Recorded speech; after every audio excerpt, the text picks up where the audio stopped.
Hi guys, today we are continuing with our social science class. So 8th science standard social science 4th chapter we were discussing. It's a continuation or second class. So last class we have discussed related with a bills introduction in the houses, first reading, second reading, third reading and its importance we have seen in the last class. In this class we will be discussing about the different types of bills and its respective procedural difference. Okay, so sessions of a parliament last class ഞാൻ discuss ചെയ്ത് കഴിഞ്ഞു. Session of a parliament എന്ന് പറയുന്നത് പാർലമെന്റിന്റെ house meet ചെയ്യുന്ന ആ time. So sessions of the parliament start with what? ഒരു session start ചെയ്യുന്നത് എങ്ങനെ? Sessions of a parliament start with the summoning of the house. Summoning. Then it ends with a prorogue. Prorogue of the house or dissolve of the house. Okay, so ഇവിടെ പറഞ്ഞിരിക്കുന്ന ഒരു important point എന്ന് പറഞ്ഞിരിക്കുന്ന ഇതാണ്, that is the maximum interval between two sessions of the parliament. The maximum interval between two sessions cannot be greater than 6 months. So 6 മാസത്തിൽ കൂടുതൽ gap വരാൻ പാടില്ല രണ്ട് സെഷൻസിന്റെ ഗ്യാപ്പ്, രണ്ട് സെഷൻസിന് ഇടയ്ക്കുള്ള ടൈം എന്ന് പറയുന്നത്, ഓർ സിംപ്ലി പറഞ്ഞാൽ റിസസ് പീരീഡ് എന്ന് പറഞ്ഞാൽ. Okay, but in Indian context if you are taking, India generally അവർക്ക് 3 തരത്തിലുള്ള മീറ്റിംഗ് ആണുള്ളത്. ഒന്നെന്ന് പറയുന്നത് സമ്മർ സെഷൻ ഉണ്ട്, ഒന്നെന്ന് പറയുന്നത് വിന്റർ മൺസൂൺ സെഷൻ ഉണ്ട്, തേർഡ് വൺ എന്ന് പറയുന്നത് വിന്റർ സെഷൻ ആണ്. സോ 4 months 3 months 2 months എന്ന രീതിയിലാണ് ഇത് സ്പാൻ ചെയ്ത് കിടക്കുന്നത്. ഓക്കെ, സോ ഓരോ സെഷൻസിനിടയിൽ ഒരു മന്ത് ആണ് ഗ്യാപ്പ് ജനറലി ഇന്ത്യയിൽ. അത്രയ്ക്കൊന്നും അറിയേണ്ട കാര്യമില്ല നിങ്ങൾക്ക്. ഓക്കെ, ബട്ട് ഇത് എല്ലാ ടൈമിലും അങ്ങനെ ഉണ്ടാവണമെന്നില്ല. For example today in the present scenario corona time ആണ്. കൊറോണ ടൈമിൽ ഈ അസംബ്ലീസ് എവിടെയും അലൗഡ് അല്ല. Yes or no? So generally it can be like that, but constitutional provision അനുസരിച്ച് 6 മാസത്തിനുള്ളിൽ ഒരിക്കലെങ്കിലും അവർ മീറ്റിംഗ് ചെയ്തിരിക്കണം. ഇനി കൊറോണ കണ്ടിന്യൂ ചെയ്താലും constitution provision says like that. Okay, so we know that who is summoning the session of the houses? President of India. We know that who has the power to prorogue, declare prorogue of the houses? President of India. Dissolve of the Lok Sabha? President of India. Okay, ഇനി നമ്മൾ പറയാൻ വരുന്നത് ഇതിനകത്ത് ബില്ലിന്റെ ഡിഫറൻസിലോട്ട് പോവുകയാണ്. Okay, generally in Indian constitution there are different kinds of bill are discussed. So depends upon the different kinds of bill, the nature of procedure for handling that also different. For example, there are ordinary bills. There are ordinary bills, സാധാരണ ബില്ലുകൾ. There are constitutional amendment bill. Constitutional amendment bill. There are finance bill. So finance bill ന്റെ അണ്ടറിലുള്ള ഒരു type ആണ് ഈ എഴുതിയിരിക്കുന്ന money bill എന്ന് പറയുന്നത്. So for your understanding, I can tell you 3 different kinds of bill: ordinary bills, constitutional amendment bill and money bill. Okay, so നമ്മൾ whatever procedure we have discussed here, first reading, second reading, third reading, that is common to all. അത് ordinary bill ആയാലും ശരി, അത് money bill ആയാലും ശരി, constitutional amendment bill ആയാലും ശരി, the procedure is same. That means first reading we introduce that, second reading we have to cover all the things related with that bill. Finalization of bill happens in reality in the second stage. Third stage mainly voting, accept or reject process are happening in the third stage. Okay, bills in idellam same ആണ്. But at the same time, ordinary billilum, constitutional amendment billilum, money billilum, there are some crucial differences. For example, see ഇവിടെ ഒരു joint sitting ന്റെ provision ആയിട്ട് പറയാൻ പോകുന്നത്. What is that? Joint sitting. നമുക്കറിയാം joint sitting ന്റെ meaning എന്തോ, ഒരുമിച്ചിരിക്കുകയാണെന്ന് അതിന്റെ അർത്ഥം. നമുക്കറിയാം ലോക്സഭ എന്ന് പറയുന്ന ഒരു ഹൗസ് നമുക്കുണ്ട്, രാജ്യസഭ എന്ന് പറയുന്ന ഒരു ഹൗസും ഉണ്ട്. അവർക്ക് രണ്ടുപേർക്കും അവരുടേതായ സെപ്പറേറ്റ് ഹൗസസ് ഉണ്ട്. So the members of the Lok Sabha R different from the members of the Rajya Sabha. രണ്ടുപേരും MPs ആണെങ്കിൽ പോലും the members are elected through different process. We have discussed the election process in the last class. Now Lok Sabha, Rajya Sabha രണ്ടുപേരും separate ആണ് അവരുടെ meeting handle ചെയ്യുന്നത്. But there can be situation in that the joint sitting, that means together they will come and assemble in a house and discuss on a subject matter. That is what is joint sitting. So joint sitting can be scheduled by whom? President of India. Like the summoning of a house is by the President of India, prorogue of a house is by President of India, and the dissolve of Lok Sabha is President of India. Joint sitting is scheduled by our Indian President. Okay, what is joint sitting? I told you already. Lok Sabha and Rajya Sabha assembled together. So together അവർ വന്ന് അവരുടെ കാര്യങ്ങൾ discuss ചെയ്യുന്നതാണ് ഈ joint sitting എന്ന് പറയുന്നത്. Keep in mind, joint sitting is allowed only in the case of ordinary legislation. Are you getting that? Joint sitting is allowed only in the case of ordinary legislation. In the case of constitutional amendment bill, that means a bill for amendment of our constitution or money bill, that is something related to the budget or the government, joint sitting facility, joint sitting provision is not there. Is that okay? Is that okay? Now the next thing you have to keep in mind, 1 mark question ചോദിക്കാം. Who is presiding over the session of the joint sitting of Lok Sabha and Rajya Sabha? Why that question is relevant? Because Lok Sabha we know presided over by the speaker or in his absence deputy speaker. Rajya Sabha we know it is chairman, in his absence deputy chairman. Is that okay? So joint sitting there can be a confusion. ആ confusion തീർക്കാൻ വേണ്ടിയാണ് പറഞ്ഞിരിക്കുന്ന joint sitting procedure Lok Sabha procedure ആയിരിക്കും, joint sitting presided over officer എന്ന് പറയുന്നത് speaker ആയിരിക്കും. Okay, so sessions കഴിഞ്ഞു, joint sitting provision കഴിഞ്ഞു, ഇനി question hour 0 hour. See, എല്ലാ ഹൗസിലും അവരുടെ മീറ്റിംഗ് ഉണ്ട്. ഇപ്പൊ നമുക്കറിയാം സെഷൻസ് എന്ന് പറയുന്നത് ഒരു പീരീഡ് ഓഫ് ടൈം ആണ്. സപ്പോസ് 4 months ഒരു സെഷൻ ആണെന്ന് വെച്ചോ. ഓക്കെ, ഫെബ്രുവരി മാർച്ച് ഏപ്രിൽ മെയ് 4 മാസത്തെ ഒരു സെഷൻ ഉണ്ടെന്ന് വെച്ചോ. സോ ആ 4 മാസത്തെ സെഷന്റെ സ്റ്റാർട്ടിങ്ങിലായിരിക്കും സമോണിങ് വരുന്നത്, 4 മാസം കഴിയുമ്പോഴായിരിക്കും പ്രൊറോഗ് വരുന്നത്. രണ്ടിന്റെയും കാര്യത്തിൽ president will take over the charge. Okay, summoning of the house കഴിഞ്ഞാൽ പിന്നെ പ്രസിഡന്റിന് വലിയ റോളൊന്നുമില്ല. Everything happens as per the rules of the houses. Rules of the houses. ലോക്സഭയ്ക്ക് ലോക്സഭയുടെ rules of the houses ഉണ്ട്, രാജ്യസഭയ്ക്ക് രാജ്യസഭയുടെ rules of the houses ഉണ്ട്. അതിനനുസരിച്ചായിരിക്കും procedures നടക്കുന്നത്. Okay, now within the house ഓരോ ദിവസവും meeting ആണ്, ചിലപ്പോൾ അതിന്റെ ഇടയ്ക്ക് ഗ്യാപ്പുകൾ കാണും. സോ ഈച്ച് മീറ്റിംഗ് ഓരോ ദിവസത്തും അവരുടെ വർക്കിംഗ് അവേഴ്സ് ഉണ്ട്. യൂഷ്വലി ഇവരുടെ വർക്കിംഗ് അവർ എന്ന് പറയുന്നത് രാവിലെ 11 മണി തൊട്ട് 1 മണി വരെയും 2 മണി തൊട്ട് 6 മണി വരെയുള്ള ടൈമുമാണ് ആക്ച്വലി ഇവരുടെ വർക്കിംഗ് ടൈം എന്ന് പറയുന്നത്. സോ ഇതിനകത്ത് 11 മണി, see daily sessions of the parliament begin with question hour. Every day, എല്ലാ ദിവസവും the parliament meets 11 in the morning and the initial hour is question hour. So 11 മണി തൊട്ട് 12 മണി വരെയുള്ള ആ 1 മണിക്കൂറിനെയാണ് ക്വസ്റ്റ്യൻ അവർ എന്ന് പറയുന്നത്. ക്വസ്റ്റ്യൻ ചോദിക്കാനുള്ള സമയം. ആർക്ക് ക്വസ്റ്റ്യൻ ചോദിക്കാം? മെമ്പേഴ്സിന് ക്വസ്റ്റ്യൻ ചോദിക്കാം. മെമ്പേഴ്സ് ആരോട് ക്വസ്റ്റ്യൻ ചോദിക്കും? മെമ്പേഴ്സ് എക്സിക്യൂട്ടീവ്സിനോട് ക്വസ്റ്റ്യൻ ചോദിക്കും. നമ്മൾ ആൾറെഡി സീൻ എക്സിക്യൂട്ടീവ് എന്ന് വെച്ചാൽ ആരാണെന്ന് നമുക്കറിയാം. അതായത് മെമ്പേഴ്സ് മിനിസ്റ്റേഴ്സിനോട് ചോദിക്കും എന്തുകൊണ്ട് അത് നടന്നു, എന്തുകൊണ്ട് ഇത് നടന്നു. So the members can ask questions relating to any administrative subject. The minister in charge will give the answers to them. The time table of the state legislature are different from that of the parliament. അതായത് നമ്മുടെ state ലെജിസ്ലേച്ചറിന്റെ time ടേബിളും പാർലമെന്റിന്റെ വ്യത്യാസം ഉണ്ടെന്നാണ് പറയുന്നത്. Correct ആണ്, അത് ഓരോ സ്റ്റേറ്റിന്റെ ഇഷ്ടത്തിനനുസരിച്ചാണ്. സോ പാർലമെന്റിൽ പറയുവാണെങ്കിൽ question hour is very important. What is question hour? Question hour is the first hour of every meeting in the parliament. So first hour of every meeting ആണ്. Scheduled meeting 11 o'clock ആണ്. So 11 to 12 എന്ന് പറയുന്നത് question hour ആണ്. So ഈ 1 മണിക്കൂറിനുള്ളിൽ ministers are answerable to the members. Members of the houses will ask questions. Ministers are answerable. Okay. Then what is 0 hour? Keep in mind 0 hour എന്ന് പറഞ്ഞാൽ ആ ഒരു കീവേഡ് പറയുന്ന കണക്കാണ് അതിന്റെ മീനിങ് എന്ന് പറയുന്നത്. ഒരു പർട്ടിക്കുലർ ടൈമിംഗ് ഒന്നും അതിന് ഫിക്സ് ചെയ്തിട്ടില്ല, 0 hour ആണ്. നമ്മൾ ആൾറെഡി പറഞ്ഞല്ലോ there is a question hour. So question hour 11 തൊട്ട് 12 വരെ, ചിലപ്പോൾ 12 കഴിഞ്ഞിട്ട് 12:15 അവർ ഷെഡ്യൂൾ തുടങ്ങുന്നത്, 12:30 ഷെഡ്യൂൾ തുടങ്ങുന്നത്. സോ ഈ 12 മണി കഴിഞ്ഞ് ഷെഡ്യൂൾ തുടങ്ങുന്നതിന് ബിറ്റ്വീൻ ആയിട്ട് വരുന്ന ആ ഒരു ചെറിയ ഗ്യാപ്പിനെയാണ് 0 hour എന്ന് പറയുന്നത്. ആ 0 hourലും ക്വസ്റ്റ്യൻസ് ചോദിക്കാം. Okay, so at 12 noon question hour ends. Okay, the small interval after the question hour before commencing the deliberation on the items on the agenda is known as 0 hour. Correct alle? So it is known as 0 hour because it is happening in the 12 o'clock time. The house considers adjournment motion, calling attention motion, etc. during this time. The 0 hour lasts 5 to 15 minutes.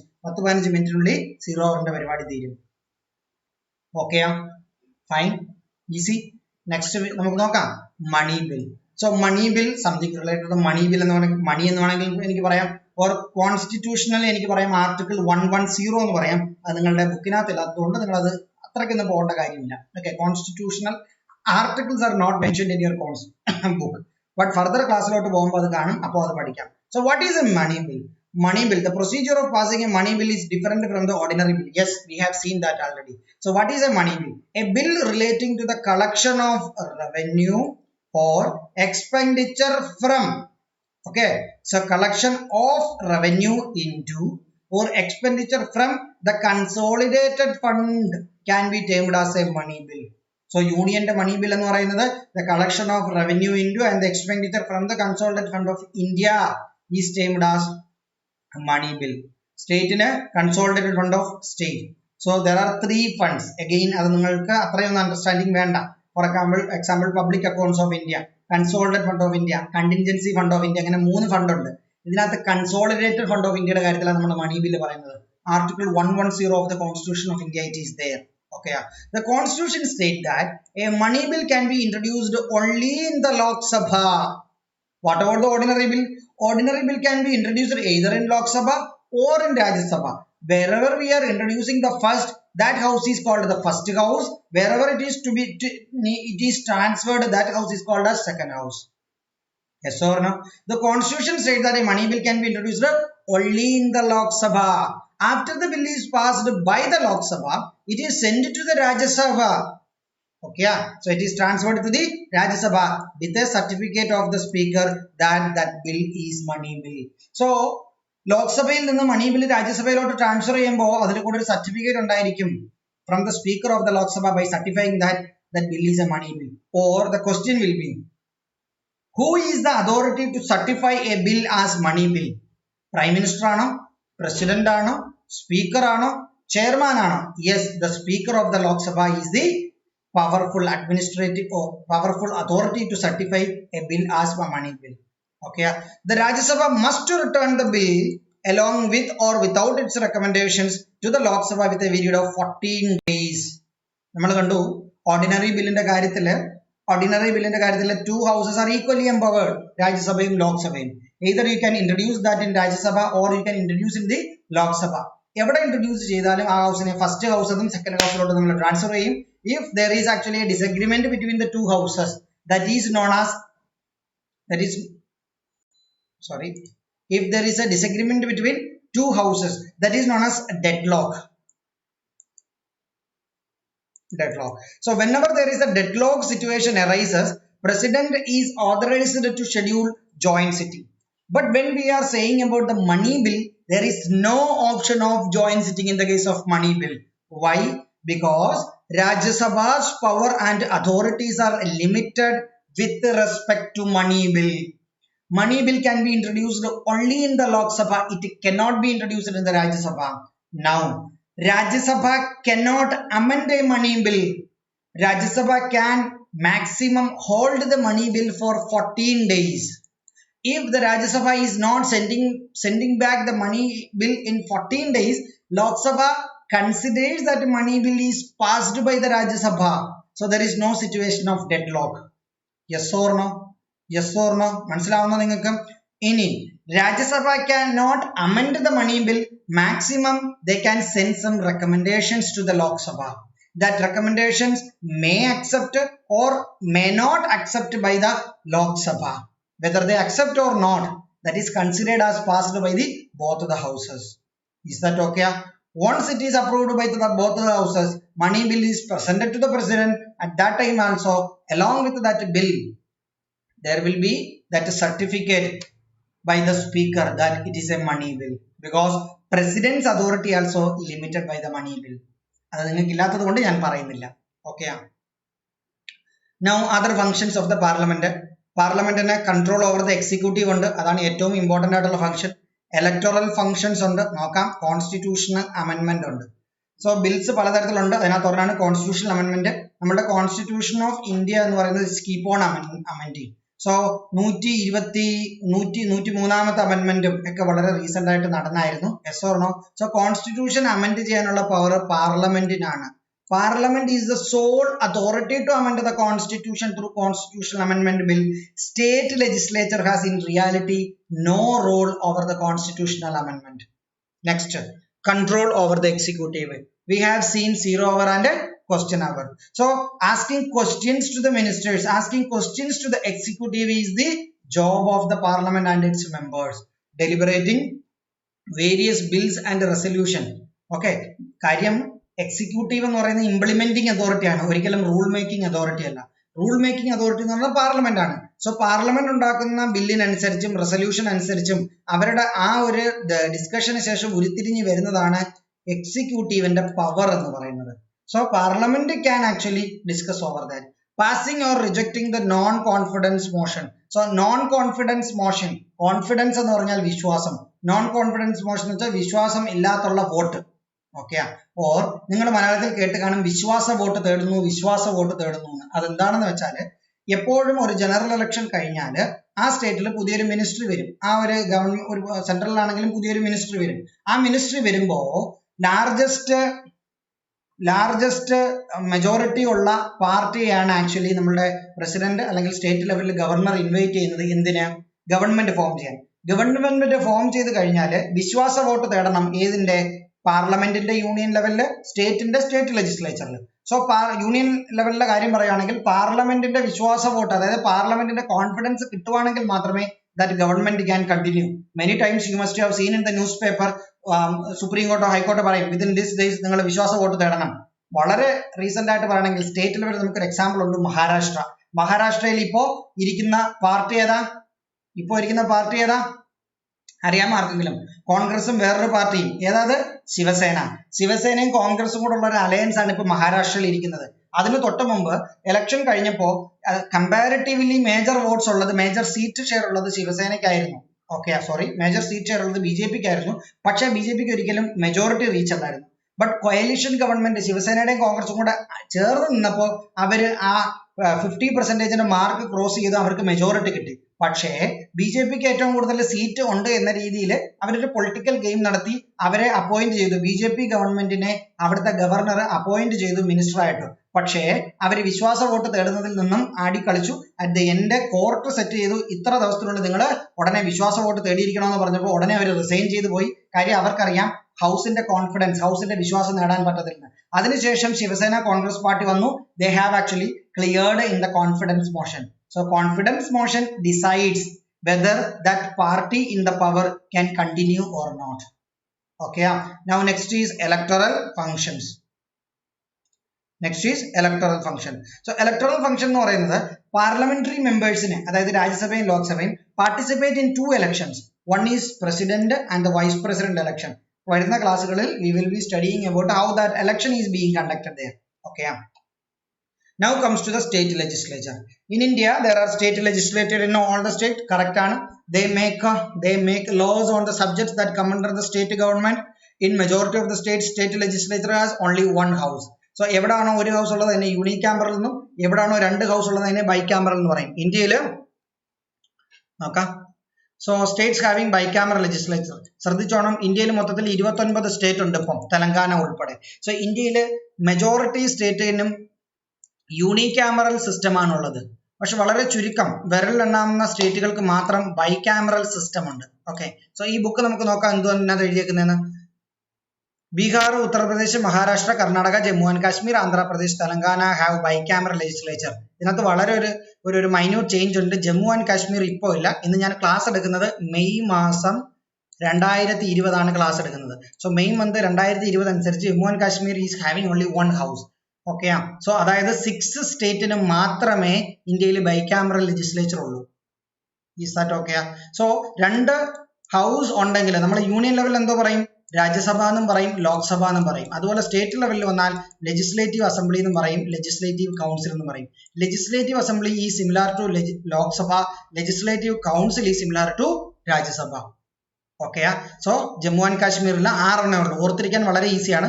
South ഇന്ത്യയിൽ നിങ്ങൾക്ക് 4 state കിട്ടും. അതിനകത്ത് ഏതൊക്കെയാ? ഇവിടെ കർണാടക നിങ്ങൾക്ക് കിട്ടും, തെലങ്കാന കിട്ടും, ആന്ധ്ര കിട്ടും, മഹാരാഷ്ട്ര കിട്ടും. എത്രയായി? 4 എണ്ണം ആയില്ലേ? അതുകൂടാതെ ബീഹാറും UP യും. ശരിയാണോ? കർണാടകയുണ്ട്, ആന്ധ്രയുണ്ട്, തെലങ്കാനയുണ്ട്, മഹാരാഷ്ട്ര ഉണ്ട്, അതുകൂടാതെ ബീഹാർ, UP, ഇങ്ങനെ 6 സ്റ്റേറ്റുകളിൽ മാത്രമേ ഇപ്പോൾ ബൈക്യാമറലുള്ളൂ. ഇതൊന്ന് അപ്ഡേറ്റ് ചെയ്തേരെ. കാര്യം 2019 സെപ്റ്റംബർ ഒക്ടോബർ സമയമായപ്പോഴേക്കും നമ്മുടെ ജമ്മു ആൻഡ് കാശ്മീരിന്റെ സ്റ്റേറ്റ് പദവി എടുത്ത് മാറ്റിയിട്ട് അവരെ 2 യൂണിയൻ ടെറിട്ടറീസ് ആക്കി മാറ്റിയതൊക്കെ നമുക്കറിയാം. Yes or no? Yes or no? 29 state ഇല്ല, 28 സ്റ്റേറ്റേ ഉള്ളൂ. ഓക്കെ,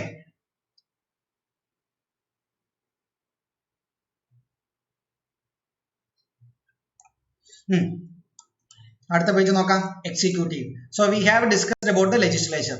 സോ ഇതെന്തോ നമ്മൾ പഠിക്കുന്നത്? We are studying about the 3 organs of the state. ഒന്നെന്ന് പറയുന്നത് ലെജിസ്ലേച്ചർ, ഒന്നെന്ന് പറയുന്നത് എക്സിക്യൂട്ടീവ്, ഒന്നെന്ന് പറയുന്നത് judiciary. 3 organs, 3 institution of the government, 3 institution of the state. അതിനകത്ത് ലെജിസ്ലേച്ചർ നമ്മൾ കംപ്ലീറ്റ് ചെയ്ത് കഴിഞ്ഞു. ഇനി എക്സിക്യൂട്ടീവ്. എക്സിക്യൂട്ടീവ് നമുക്കറിയാം, പ്രസിഡന്റും വൈസ് പ്രസിഡന്റും കൗൺസിൽ ഓഫ് മിനിസ്റ്റേഴ്സും കൂടെ ചേർന്നാണ് എക്സിക്യൂട്ടീവ് എന്ന് പറയുന്നത്. പലതരത്തിലുള്ള ന്യൂസ് ആണ് തന്നിരിക്കുന്നത്, അത് നിങ്ങൾക്ക് നോക്കാം. Executive in India. India has 2 levels of executive. എവിടൊക്കെയാ? ഒരെണ്ണം സെൻട്രൽ ഗവൺമെന്റിലുണ്ട്, ഒരെണ്ണം സ്റ്റേറ്റ് ഗവൺമെന്റിലുണ്ട്. ഈ ഒരു സിസ്റ്റത്തിനാണ് നമ്മൾ ഡ്യുവൽ പൊളിറ്റി എന്ന് പറയുന്നത്.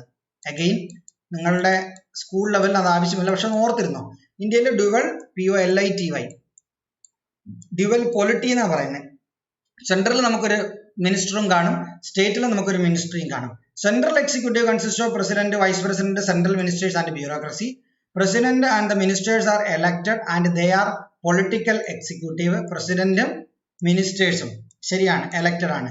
Bureaucrats appointed ആണ്, qualification അനുസരിച്ച്. IAS IPS ആൾക്കാരനെ ആണ് അപ്പോയിന്റ് ചെയ്യുന്നത്. IAS ആരാണ് മെയിൻ ആയിട്ട് ബ്യൂറോക്രസിയിൽ വരുന്നത്. Now president. ഇത് നമ്മുടെ ഫസ്റ്റ് പ്രസിഡന്റ് ഡോക്ടർ രാജേന്ദ്ര പ്രസാദിന്റെ ഫോട്ടോയാണ് കൊടുത്തിരിക്കുന്നത്. നമ്മളുടെ പ്രസന്റ് പ്രസിഡന്റ് ആരാ? ഇപ്പോഴത്തെ Ramnath Kovind. Ramnath Kovind. Okay. President is the head of the Indian republic. So നമ്മളുടെ ഇന്ത്യൻ സ്റ്റേറ്റിന്റെ, അഗെയിൻ അത് നേഷൻ സ്റ്റേറ്റിനെ ഞാൻ കുറിച്ച് പറഞ്ഞിരുന്നത്. സോ ഇന്ത്യയുടെ ഹെഡ് ആരാന്ന് ചോദിച്ചാൽ ഒരിക്കലും പ്രൈം മിനിസ്റ്റർ അല്ല, കോൺസ്റ്റിറ്റ്യൂഷനിൽ ഇത് പ്രസിഡന്റ് ആണ്. So the India republic of ഇന്ത്യയുടെ ഹെഡ് ആരാണെന്ന് ചോദിച്ചാൽ അത് പ്രസിഡന്റ് ആണ്. He is elected by an electoral college for a term of 5 years. So what is the normal term of President of India? 5 years, 5 വർഷം. ഇനി ആരാണ് അദ്ദേഹത്തെ എലക്ട് ചെയ്യുന്നത്? Electoral college. Okay, keep in mind, പ്രസിഡന്റിനെ elect ചെയ്യാൻ ഒരു body ഉണ്ട്. ആ ബോഡിയെ നമ്മൾ ഇലക്ടോറൽ കോളേജ് എന്നാണ് പറയുന്നത്. ആ ഇലക്ടോറൽ കോളേജിന് ചില മെമ്പേഴ്സ് ഉണ്ട്. The electoral college consists of 3 category of members: elected members of Lok Sabha, elected members of Rajya Sabha, elected members of State Legislative Assembly or elected MLAs എന്ന് പറയാം. Simple ആയിട്ട് ഇത് പറയണമെങ്കിൽ നിങ്ങൾക്ക് രണ്ടായിട്ട് ഇതിനെ തിരിക്കാം. elected MPസും elected MLAസും.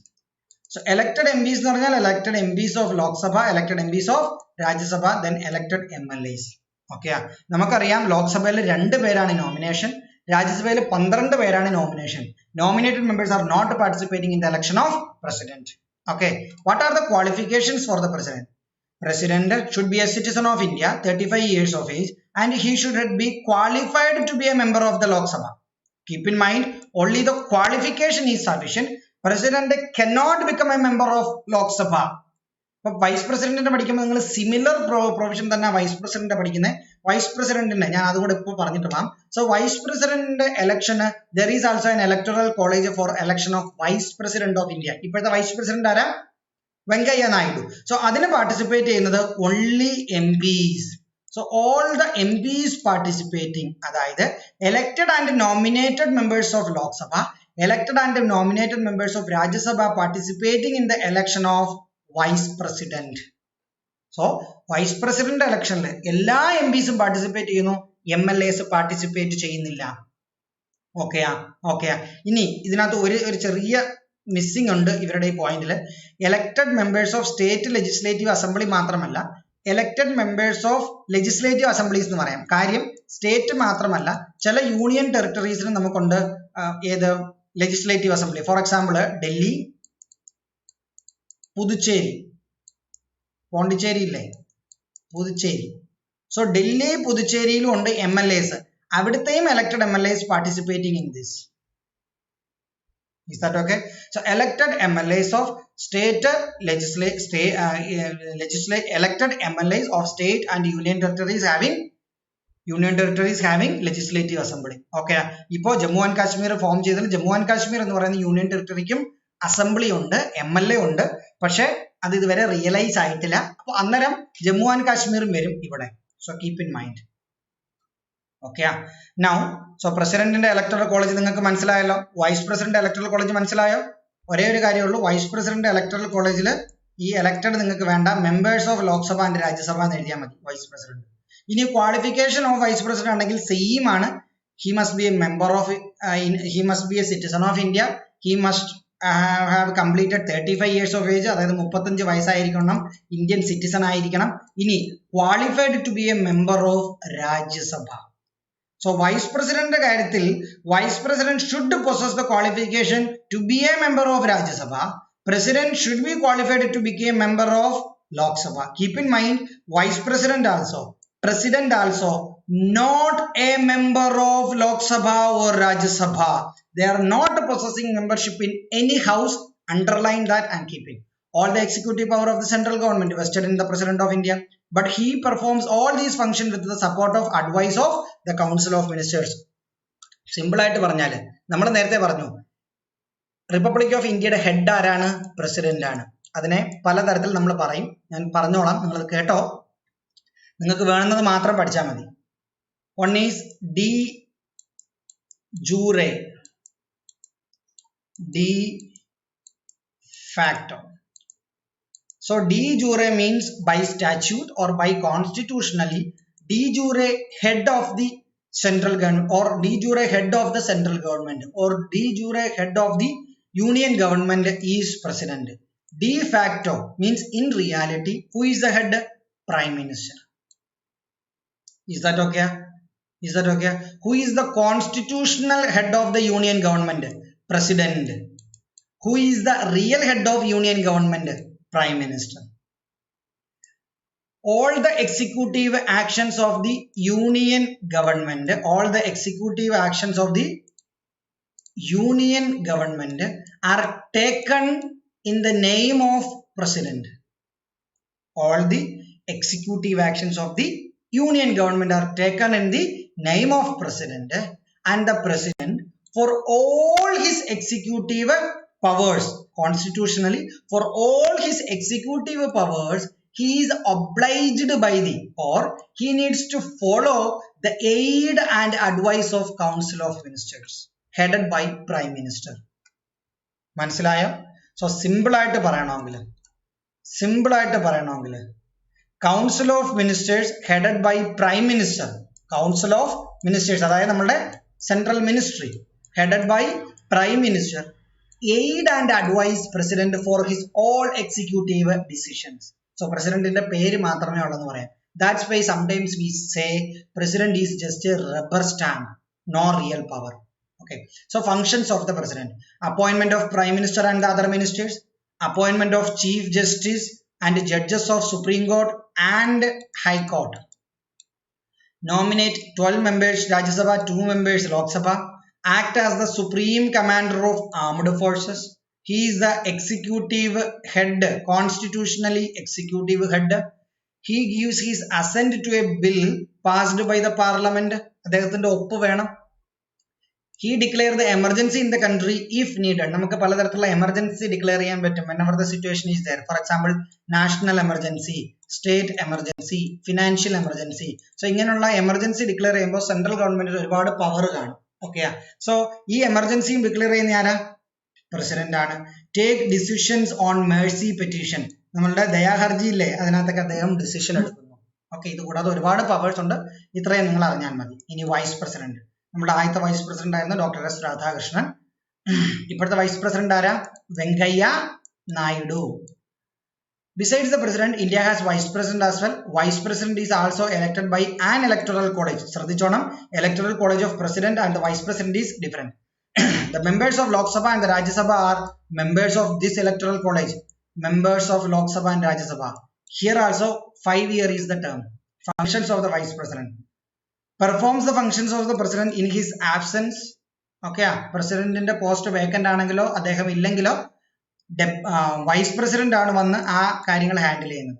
രാജ്യസഭയുടെ ചെയർമാൻ എന്ന് പറയുന്ന വൈസ് പ്രസിഡന്റ് ആണ്, നമ്മൾ കഴിഞ്ഞ ക്ലാസ്സിൽ കണ്ടു. So presiding over the sessions of Rajya Sabha is his job. Now union council of ministers. Okay, 29 minute ആയി. So union council of ministers. Union Council of Ministers work under the leadership of Prime Minister.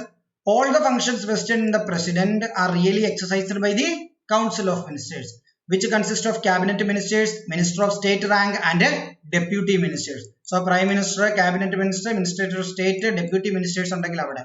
Okay. Find out the names and portfolios of the Central Cabinet Ministers. So today Central Cabinet Ministers ന്റെ portfolios എടുക്കാനാണ് ഞാൻ അത് ഇവിടെ എടുത്ത് list ചെയ്തിട്ടുണ്ട്. ഇതാണ് നമ്മുടെ ഇപ്പോഴത്തെ central government. Shri prime minister നരേന്ദ്രമോദിയാണ്. അദ്ദേഹം ഹാൻഡിൽ ചെയ്യുന്ന ഡിപ്പാർട്ട്മെന്റ് ഇതാണ് പോർട്ട്ഫോളിയോസ്. ഇതിനകത്തൊരു വേർഡ് നിങ്ങൾ കണ്ടോ, പോർട്ട്ഫോളിയോ എന്ന് വെച്ചാൽ അവരുടെ ഡിപ്പാർട്ട്മെന്റ് ആണ്. സോ അദ്ദേഹം ഹാൻഡിൽ ചെയ്യുന്ന പോർട്ട്ഫോളിയോ എന്ന് പറയുന്നത് space, atomic energy, personnel and public grievances ആണ്. ഓക്കെ, ഇനി നമ്മളുടെ ക്യാബിനറ്റ് മിനിസ്റ്റേഴ്സ് ആരൊക്കെയാണെന്ന് നോക്കാം.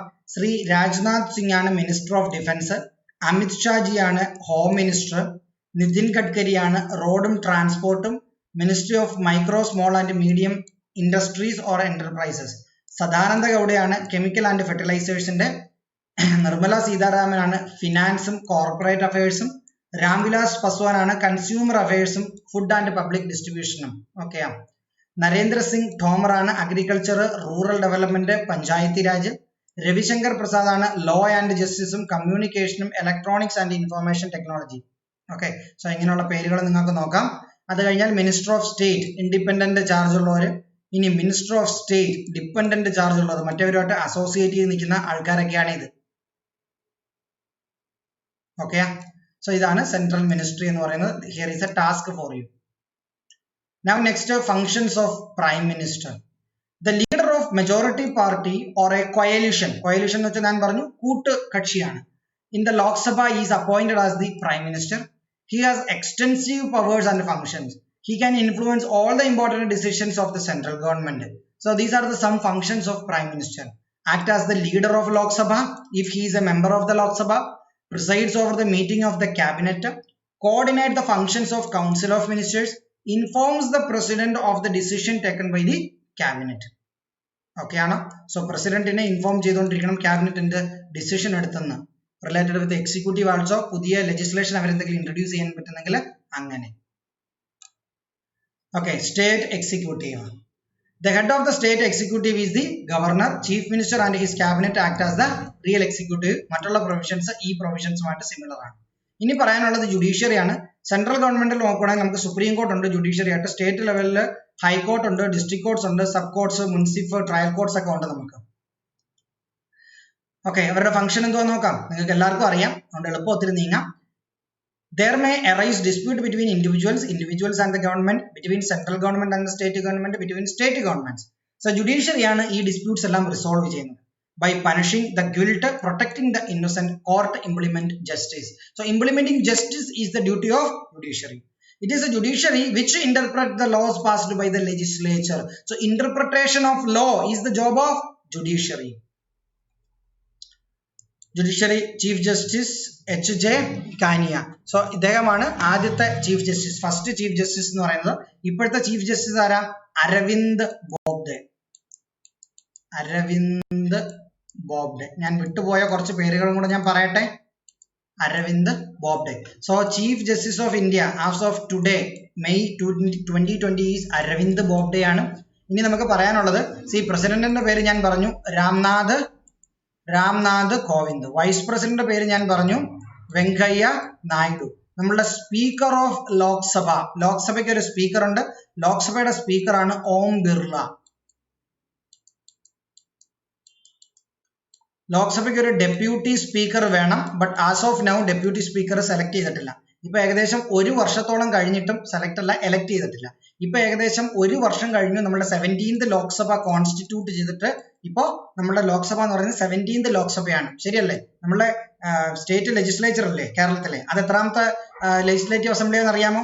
സെർച്ച് ചെയ്ത് നോക്കാം. ഓക്കെ, സോ 17th ലോക്സഭയിൽ കഴിഞ്ഞ വർഷം May 2019 May ആണ് ഇലക്ഷൻ കഴിഞ്ഞതും അസംബ്ലി മീറ്റിംഗ് സ്റ്റാർട്ട് ചെയ്തതും 1 വർഷമായിട്ട് നമുക്ക് ഡെപ്യൂട്ടി സ്പീക്കർ ഇതുവരെ ഇല്ല. സ്പീക്കർ ഉണ്ട് ഓം ബിർള. അതേസമയത്ത് രാജ്യസഭയിൽ ചെന്നാൽ നമുക്ക് ചെയർമാൻ ഉണ്ട്. ചെയർമാൻ ആരാ? വൈസ് പ്രസിഡന്റ് വെങ്കയ്യ നായിഡുവിനാണ്. ഡെപ്യൂട്ടി ചെയർമാൻ ഉണ്ട്. ഡെപ്യൂട്ടി ചെയർമാൻ എന്ന് പറയുന്നത് ഹരിവൻഷ് HARIVANSH ഹരിവൻഷ് നാരായൺ സിംഗ്. ഓക്കെ, ഈ പേരുകൾ ഓർത്തിരിക്കുക, ചിലപ്പോൾ വൺ വേർഡ് മാർക്ക് കിട്ടും നിങ്ങൾക്ക്. Okay, cases considered by the supreme court. Supreme കോർട്ടിന്റെ കേസസ് ആണ്. Cases related to violation of fundamental rights. Fundamental റൈറ്റിന്റെ വയലേഷനെ പറ്റി നമുക്ക് സുപ്രീം കോർട്ടിലും പോകാൻ പറ്റും, ഹൈക്കോർട്ടിലും പോകാൻ പറ്റും. ബൈ റിറ്റ് ജൂറിസ്ഡിക്ഷൻ എന്നാണ് അതിനെ പറയുന്നത്. Writ. Cases that arise between state government and the central government, dispute between state governments, cases required to interpretation of constitutional provision, appeal cases from the high courts. So ഈ എല്ലാ കാര്യത്തിലും നമുക്ക് supreme കോർട്ടിനെ approach ചെയ്യാം. High court. High Court is the highest court in the state. High Court consists of Chief Justice and such other judges appointed by the President. ഞാൻ ആദ്യമേ പറഞ്ഞില്ലേ, നേരത്തെ president function പറഞ്ഞപ്പോൾ ഞാൻ പറഞ്ഞു chief justice and judges of the state chief justice and judges of the high courts are appointed by the president, removed by president after a procedure. Okay, high court supervises the working of district courts and other subordinate courts in the state. Okay, ഇവിടെ ഒരു box ഞാൻ വിട്ടുപോയിട്ടുണ്ടോ നോക്കട്ടെ. ഇല്ല, പറയാൻ. So jurisdiction of high court. Give verdicts on the cases relating to fundamental rights. Hear cases in criminal appeals cases from the lower courts. Interpret laws passed by the state legislature. Okay, so ലോക അദാലത്തിനെ കുറിച്ച് കൊടുത്തിട്ടുണ്ട്. Subordinate courts. Find out the states having no high courts. So നമുക്ക് മൊത്തത്തിൽ 28 state ഉണ്ട്. ഇപ്പൊ എത്ര സ്റ്റേറ്റിനാണ് high court ഉള്ളതെന്നും ഇല്ലാത്തതെന്നും നിങ്ങൾ കണ്ടെത്തണം. വളരെ കുറച്ചേ കാണും. ചില സ്റ്റേറ്റുകൾ they will share high courts with other states. Subordinate courts. Subordinate courts consist of district courts, subordinate municipal magistrate courts. Okay, that's it. Chapter over ആയി. നമുക്ക് നോക്കാം അതിന്റെ ലോക അദാലത്തിലോട്ട് വരുന്നതിന് മുമ്പ് നമ്മളുടെ സുപ്രീം കോർട്ടിന്റെ സ്ട്രെങ്തിനെ കുറിച്ച് എവിടെയോ ഞാനൊരു സ്റ്റേറ്റ്മെന്റ് കണ്ടായിരുന്നു, ഇപ്പൊ കാണുന്നില്ല. അതാണ്ട് at present the supreme court has chief justice and 30 judges. ഇതെന്ന് പറയുന്നത് തെറ്റാണ്. കാര്യം 2019 ഇതിൽ ചേഞ്ച് വന്നു. ഈ ഒരു സ്റ്റേറ്റ്മെന്റിൽ 2019 സെപ്റ്റംബർ ആയപ്പോഴേക്കും ഇത് ചേഞ്ച് ചെയ്തു. ഇപ്പോ സുപ്രീം കോർട്ടിന്റെ സ്ട്രെങ്ത് എന്ന് പറയുന്നത് 1+33 ആണ്. ഇവിടെ എഴുതിയിരിക്കുന്ന എത്ര? 1+30 ആണ്. അതിപ്പോ മാറി, ഇപ്പൊ 1+33 ആണ്. അതായത് ഒരു ചീഫ് ജസ്റ്റിസും 33 ജഡ്ജസും ഉണ്ട്. ഓക്കെ, ഇനി salaries of these all persons, president, vice president, judges, supreme court, high court എല്ലാം മാറ്റിയിട്ടുണ്ട്. ഒന്ന് റെഫർ ചെയ്ത് നോക്കുക. സാലറീസ് ഒന്ന് ലിസ്റ്റ് ചെയ്ത് വെക്കുക. ഓക്കെ, ഈ ഒരു ചെറിയൊരു ബോക്സ് ഉണ്ട്, ലോക് അദാലത്ത്. നിങ്ങളൊന്ന് വായിച്ചു നോക്കുക, നിങ്ങൾ തന്നെ, ഈസിയാണ്. Okay, thank you. മനസ്സിലായി കാണുമെന്ന് വിശ്വസിക്കുന്നു. എനി ഡൗട്ട് ഈസ് ദെയർ, നിങ്ങൾ ചോദിക്കുക, കമന്റ് സെക്ഷനിൽ കമന്റ് ചെയ്യുക. ക്ലാസ് ഇഷ്ടപ്പെട്ടെങ്കിൽ ലൈക്ക് ചെയ്യണം, ഷെയർ ചെയ്യണം. മാക്സിമം ആൾക്കാരായിട്ട് നമ്മുടെ ചാനൽ നിങ്ങൾ അപ്പാക്കി കൊണ്ടുവരണം. Thank you.